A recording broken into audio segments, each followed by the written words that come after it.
Welcome to Money in the Air, the music podcast about neighboring rights, the royalties you earn from the public performance of your recordings and the business of music in general. Brought to you by IFR, the International Association for Artists and Rights Holders. I'm Andrew, a royalty consultant helping artists to collect on their value. Hi, I'm Gina Deacon. I work for Absolute Rights Management and I work with record labels and artists to ensure we claim the royalty income due to them. I'm Stacey Haber, and I'm from Inside Baseball Music Publishing. And today's topic is all about the performer, the individuals who make an audible contribution and how they can claim their royalties. Beautiful. So let's role play. If you were a performer, heard your song played at the local pub, and what should you do from there? So the first thing you need to do is join a collection society, and in the UK that is PPL. So you need to contact PPL. You've got two options. One is that you contact PPL directly,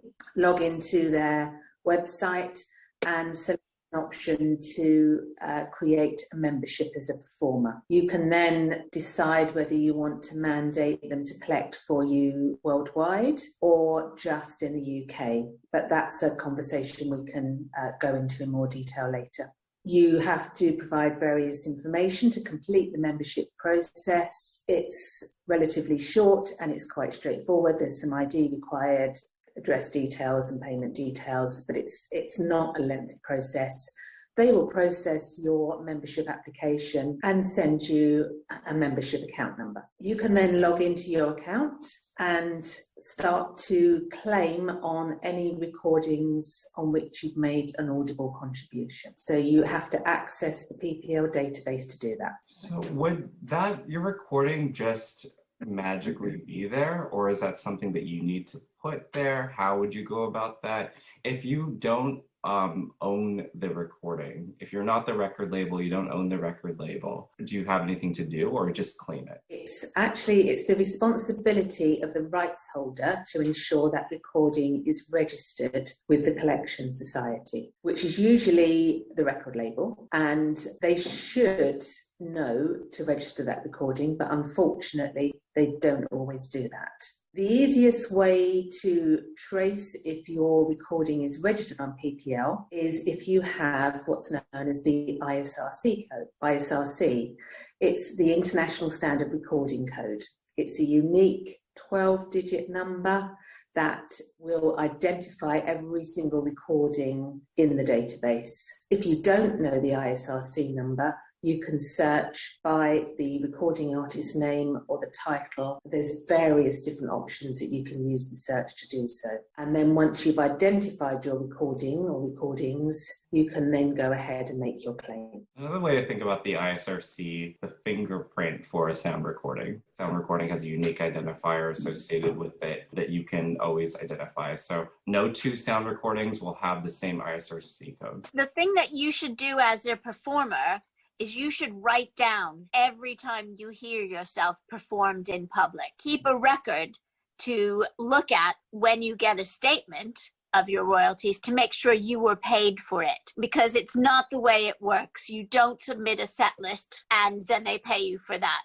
It goes into a pot because it's under a blanket license. So the pub that you were talking about pays a fee per year to PPL, and PPL divvies it up based on algorithms. You know, the more you get played, the bigger piece of the pie you're going to get. The pub is not going to submit that set list if they're playing the radio or a CD, or if they make up their own mixtape. PPL's never going to know what's played in that pub. So if you know, you keep the record. And then if you feel like your royalties are too low, go to your account rep at PPL and say, I think I wasn't paid for this. I want more recognition, please. I want you to understand I am getting played. Yeah, one would think that these surveys collecting data is there, but it's not. So as Stacey mentioned, it's a good idea to keep a record of when your songs were played and where, and to make sure that you were getting paid for them, because sometimes maybe, you were not, and PPL and the CMOs will honor that within their allocation. Everyone's working on, and everyone's calling it a black box that will feed in accurate data of time and date and ISRC title, artist, so they will know what is played and when. But until we're there, you're in the best place to keep records. It's interesting that they're calling it a black box. That's another podcast. Yeah. Yeah. We will get there, but I don't know. Is it going to take 10 years or 2 years or never? So after you've gone so far and claimed your share of performance income, do you need to do anything further after that, or just sit back and wait for you to get paid out? Yes, you do need to continuously check and monitor your claims, because there are obviously various different mixes and versions of a recording that can appear on PPL. So just because you claimed on the radio edit, for example, you might not be claimed on the extended mix, the remix. So don't just claim the one recording and then sit back. So what you have to do, first of all, is ensure that you claim correctly and you claim yourself in the correct role. There are various different roles that you can claim yourself as. So contracted featured artist, or CFA for short, other featured artist, or OFA for short, and non-featured artist, NFA for short. They're the three roles, predominant roles that we recognise that you can claim with PPL. There are others, but I'm just going to focus on those three for now. If you are Robbie Williams, then you would be known as the contracted featured artist. You are the artist that appears in the title copy of that recording. If Robbie Williams featured with Britney Spears, then Britney Spears would be the other featured artist. The payments are prioritised according to the roles. So the main artist gets the higher percentage, the other featured artist reduced share, and the non-featured artist, which is generally the session musicians who won't appear in the artist's name, will get a lower percentage as well, but should still obviously claim their share. Claim your role correctly, and you also have to ensure that you claim for every role that you made on that recording as well. One thing you should also do is, if you're assigned to a label and they're doing compilations for it, they're doing syncs and soundtrack albums, you must use every release, you must claim it. Every incarnation on every other release you're entitled to. So go in, search your name, search your number, and anything that you should be on, that you're not on, claim it. There's a little button that says claim, and you just click the button to make sure you're getting paid for every single version. Yeah, every single version will have a different ISRC associated with it.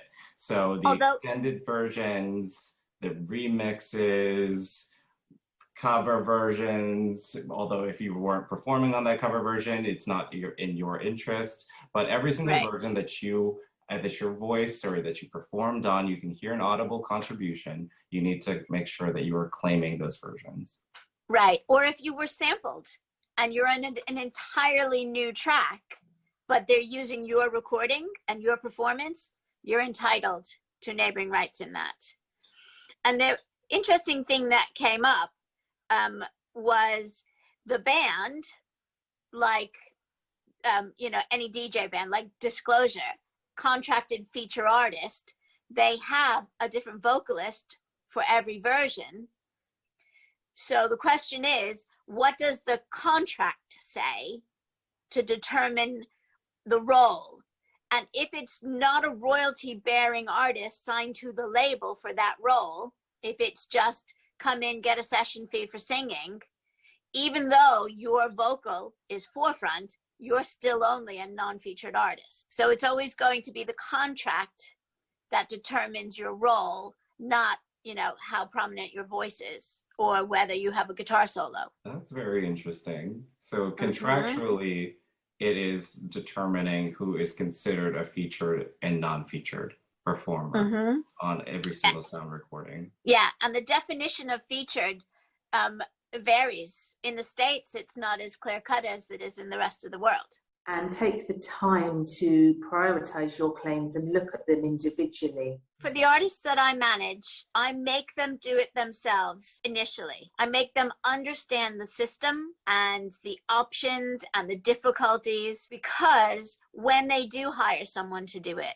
I want them to know what they're asking of that person. I want them to understand how much work goes into it, and I want them to be able to chase up in a very kind and specific way. So if you know that you've been, your song, where you're the artist, has been on now 45, 46, 47, then you want to say to the rep, I have been on 45, 46, and 47, and it must mean that I am elsewhere as well. Please, can you check? Or if you're a session drummer and you've been on a big hit for somebody else, it's going to be harder for you as a drummer to figure out all the different places it was, but you can say to your rep, I did this, here are the dates and times of recording, please can you keep trolling for every other use of it. My job is to go and be a drummer again, your job is to do the admin on this. I love us being a team. It's a lot of information. There is plenty more on the IFR website at ifr.co.uk. Go and have a look, and then become a member, because for whatever you see, just from looking, there is 100 times more in the member section. Thanks for stopping by.